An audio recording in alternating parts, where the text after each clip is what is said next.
My name is Wilson Groom. I am a senior web developer and co-founder of Top Solutions. WordPress is basically a website builder.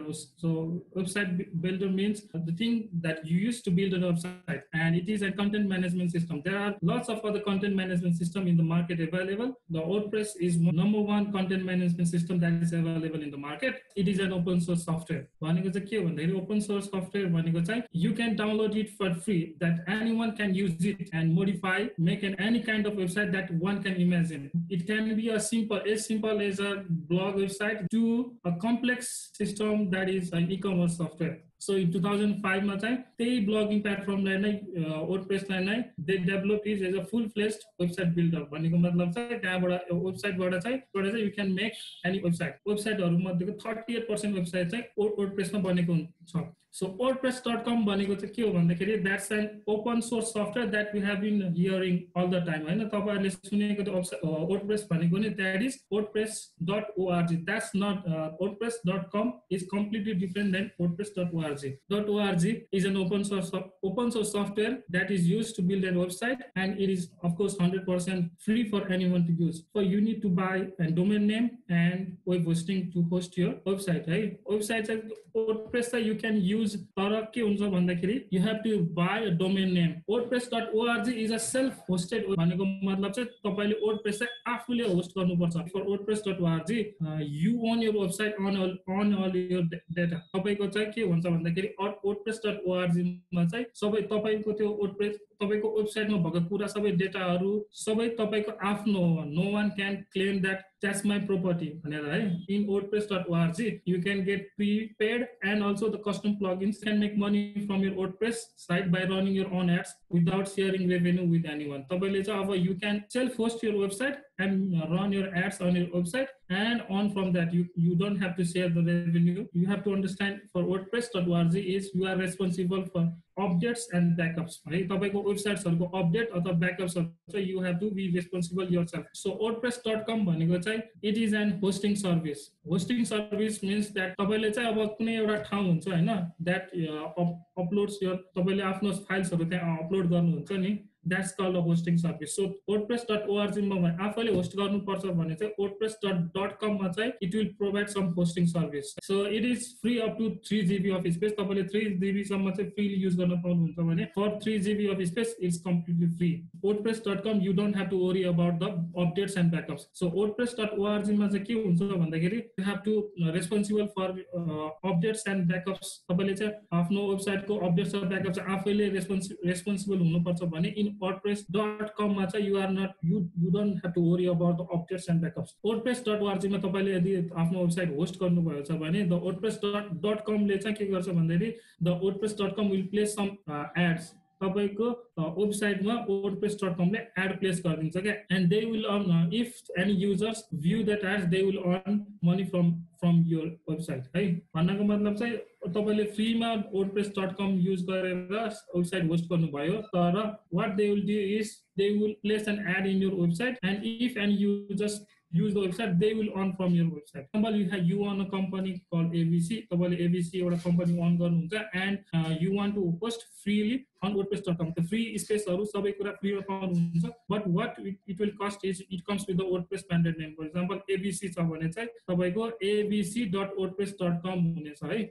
तपाईको domain name चाहिँ abc.wordpress.com. You will not get abc.com भनेर पाउँदैन के. Apart from that free WordPress file, you will have to buy is web hosting. Web hosting भनेको चाहिँ basically the web hosting is the place where all your files are stored. तपाईको चाहिँ एउटा तपाईले बनाएको वेबसाइटको चाहिँ फाइलहरु एउटा स्टोर गर्ने ठाउँ हुनुपर्छ, so that everyone on the internet can access your website. हैन तपाईले in every all around the world who have internet access they can visit your website. For that you need to place your websites in one place. For that you need to buy an web hosting. You will also need to buy a domain name. Domain name भनेको चाहिँ के हो भन्दाखेरि it is basically an website को address on the internet. Okay, the example of domain name is Facebook.com. Facebook.com is the domain name, and web hosting is the place where you stores all your files. Apart from this website or domain or web hosting the domain name, if you want to just use WordPress for development or for learning purpose तपाईले आफ्नो वर्डप्रेसलाई सिक्नको लागि अथवा or you cannot afford to buy or hosting a domain name, you can use WordPress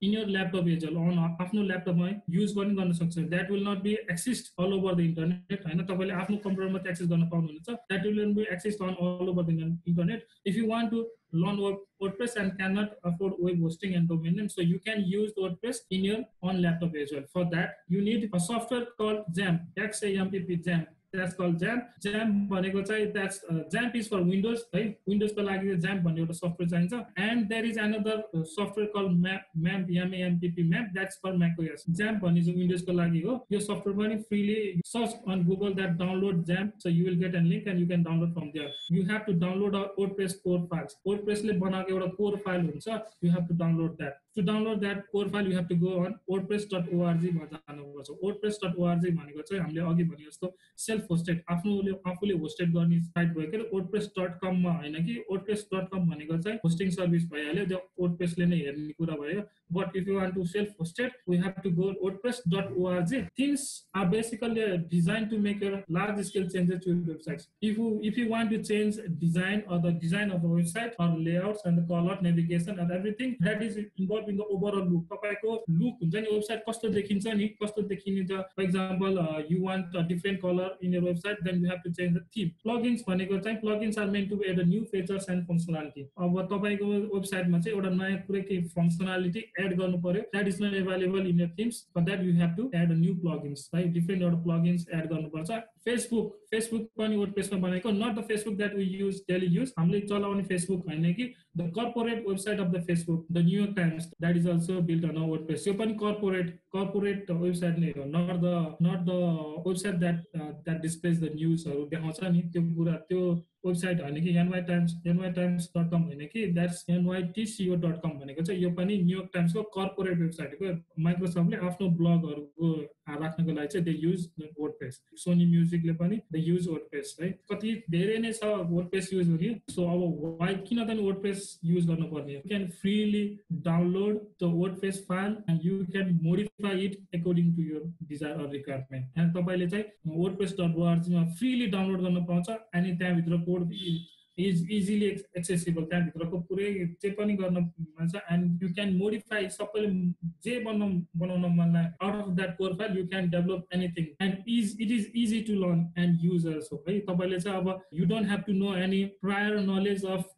program coding to use to build a website using WordPress. तपाईले WordPress बाट website बनाउनको लागि चाहिँ तपाईले चाहिँ कुनै prior coding को प्रोग्रामिङ नलेज को prior knowledge चाहिदैन. So you can easily build a website using WordPress. Just mouse and keyboards ला drag and drop गरेर चाहिँ you can build an website. Of course तपाईले यदि अलिकति एडभान्स फिचर्सहरु एडभान्स कस्टमाइजेसन अथवा आफैले थीम्सहरु बनाउन चाहनुहुन्छ भने you need to have an programming knowledge. WordPress को knowledge चाहिन्छ. But to make a simple website using WordPress you can easily just mouse र कीबोर्ड युज गरेर ड्र्याग एन्ड ड्रप माउसले यता तानेर यता लाउने हेडर लोगो तान्ने हैन. अब टेक्स्टहरु लेख्दिन तपाईको कम्पनीको बारेमा टेक्स्टहरु लेख्दिन भइहाल्यो के.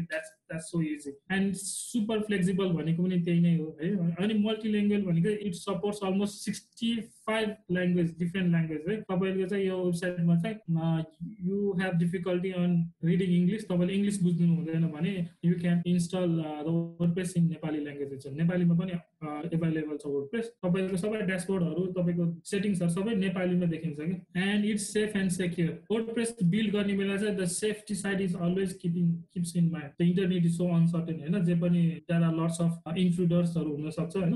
That always tries to intrude our website. हाम्रो वेबसाइटमा जहिले पनि अनअथराइज एक्सेस गर्न ट्राई गरिरहेको हुन्छ. त्यसकारणले चाहिँ the website is safe and secure. त्यो सेफ सेक्युरिटीमा चाहिँ जहिले पनि ध्यान दिएको हुन्छ, है.